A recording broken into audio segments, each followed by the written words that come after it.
say being a soldier, what's your image about? Some people might say like holding guns and they still fight Iraq or something. And now if I say being a soldier in Taiwan, what's your image about this? Some people might say like sweeping the floor, doing lawn and making bed into the tofu shape or something. And why do we have this kind of weak image about our soldier and our private? In Taiwan, healthy native male in a certain age have to join an army in military system for a certain time as application training. All the dads, grandpas, and boys love sharing the story about what they go through their service time. Like my boyfriend who just finished his service time, and what he shared about the life there was he tried hard to kill time there because there's nothing to do and they usually do something so boring.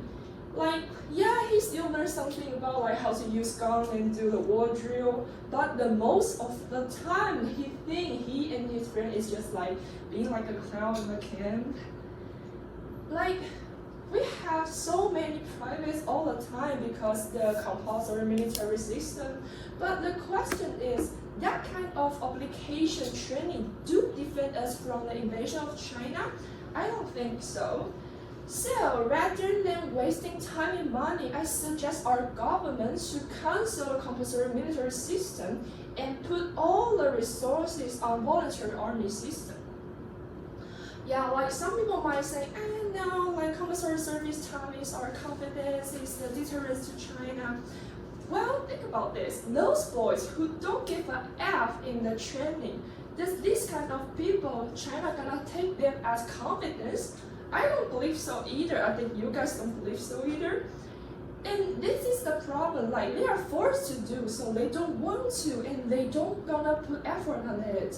And what's the problem? Based on this kind of boring education and training, our government even extend the time to 1 year. But the point is, longer doesn't mean better. That's what she said. And what we need is long-term profession training in a stable military system who can offer a passion with good welfare, just like firefighters or police officers.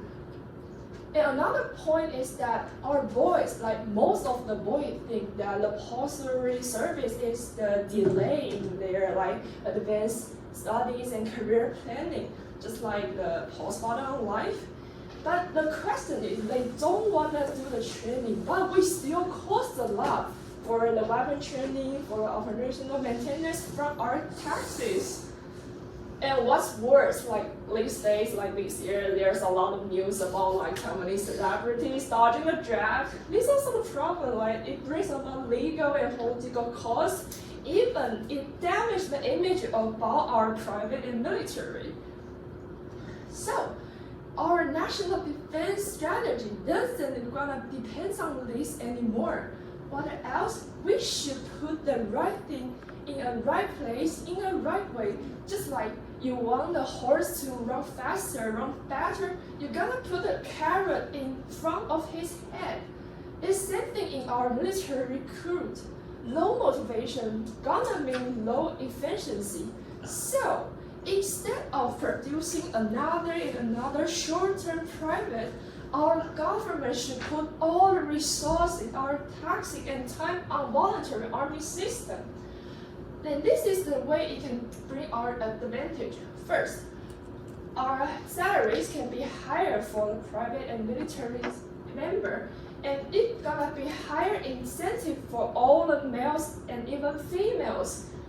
And what else? Longer training can be set with a higher professionality. This means our army quality gonna be increased in an efficiency way. Once the voluntary army system make the private a worthy job, we can even reduce the unemployment because like the higher incentive can include more boys and girls into the army system. Also, our taxes can be concentrated on military devices and the more professional training. And at least we can also exercise our member and more professionality in our private, it means more confidence about us to our nation. So, the next message I want to deliver is that it's not just about how many universe we have to face the more aggressive China. It's about capability we can offer and we can be trained. So our national strategy should not be depend on like smarting for or do alone. It should be more like consentive and be more professional.